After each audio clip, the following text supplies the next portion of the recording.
Let's piss some people off. Okay, so we've been talking about auditioning. Then we talked about why we learn to perform. But today, this is the part nobody glamorizes. What actually happens when you stop explaining yourself? Because it sounds empowering, it sounds mature, it sounds like I don't owe anyone anything.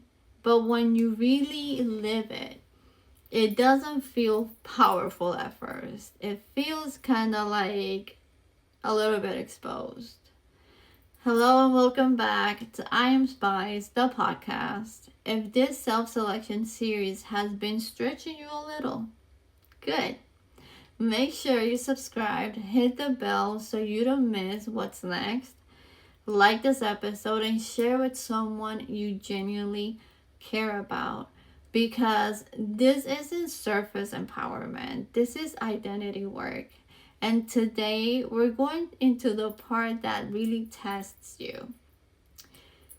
Now, let's be real. If you spent years managing perception, if you spent years making sure your tone isn't too harsh, if you spent years adding extra sentences so nobody feels uncomfortable, explaining yourself probably feels totally normal. It feels responsible. It feels like emotional intelligence. But here's a question that changed everything for me. Am I explaining because clarity is needed, or am I explaining because I cannot tolerate being misunderstood? That question is uncomfortable because if you're honest, sometimes it's not about clarity, it's about control. Over explaining is control. It's a way of saying, let me manage how this lands so I don't lose connection. It's a way of staying ahead of rejection. It's a way of preventing someone from forming an opinion you don't like. So when you stop explaining, your nervous system reacts. You send a shorter message. You don't soften the boundary. You don't add the extra paragraph. And your body feels it. There's a tightness. There's like a pause, a small voice that says, are we sure about this? That we shouldn't explain ourselves? Because you're used to earning safety through articulation. And here's where it gets deeper. When you stop explaining yourself, you start seeing who was comfortable with your overfunctioning.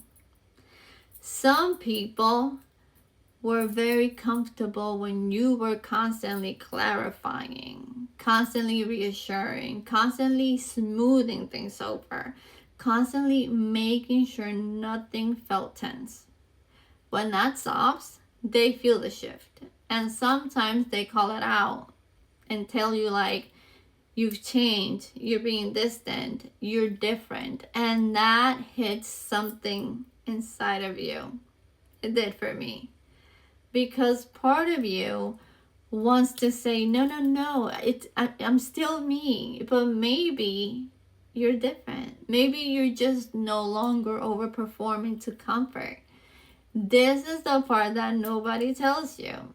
When you stop explaining yourself, you will feel misunderstood more often at first because you're no longer managing the narrative. You're letting people sit with their assumptions, and that feels risky. It takes a lot of guts to do that, especially if at some point in your life being misunderstood came with consequences. For example, maybe it came with conflict, maybe it came with rejection, maybe it came with being labeled. So you learned early that if you just explained yourself well enough, you could control the outcome. But that control was exhausting. I had to admit something to myself lately. Sometimes I wasn't explaining because I was mature. I was explaining because I was uncomfortable not being fully understood. And that's ego, not arrogance. Ego is the sense that I wanted to control how I was held in someone else's mind. But here's the truth: you cannot control how someone chooses to interpret you. You can only control how grounded you remain. And that's where the real work truly begins. When you stop explaining yourself, you sit in silence longer. You let misunderstanding just breathe. You let projections exist without immediately dismantling them. And at first, that feels like you're losing power. But slowly, I've noticed something shifts. You realize your identity doesn't collapse just because someone doesn't get you. You realize your worth doesn't fluctuate because someone formed a lazy opinion. You realize you don't have to chase alignment. The right people won't need a thesis. And here's the deepest part: when you stop explaining yourself, you find out who was attached to your performance. Some people weren't connected to your essence, they were connected to the version of you that made everything easy. The version that over communicated, the version that reassured constantly, the version that smoothed every edge. When that stops, they feel the loss of labor. And they might call it distance, but it's not distance, it's recalibration. Self selection, it's not loud, it's not dramatic, it's not a speech, it's choosing not to manage every reaction in the room. It's tolerating the discomfort of being misunderstood without rushing to fix it. It's trusting that if someone is meant to understand you, they will lean in, not demand explanations. That kind of steadiness is quiet, but it's powerful, and it takes a lot of practice. In the next episode, we're going to talk about what it really means to become the chooser. Because there's a difference between not explaining and actually moving like someone who knows she doesn't need to. If this resonated, send it to someone you care about, because there are women everywhere exhausting themselves trying to be understood.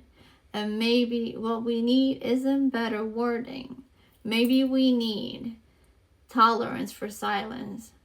I'll see you guys on the next one. Love you bunches. And remember, we're unfiltered, unapologetic, and unstoppable. That's that.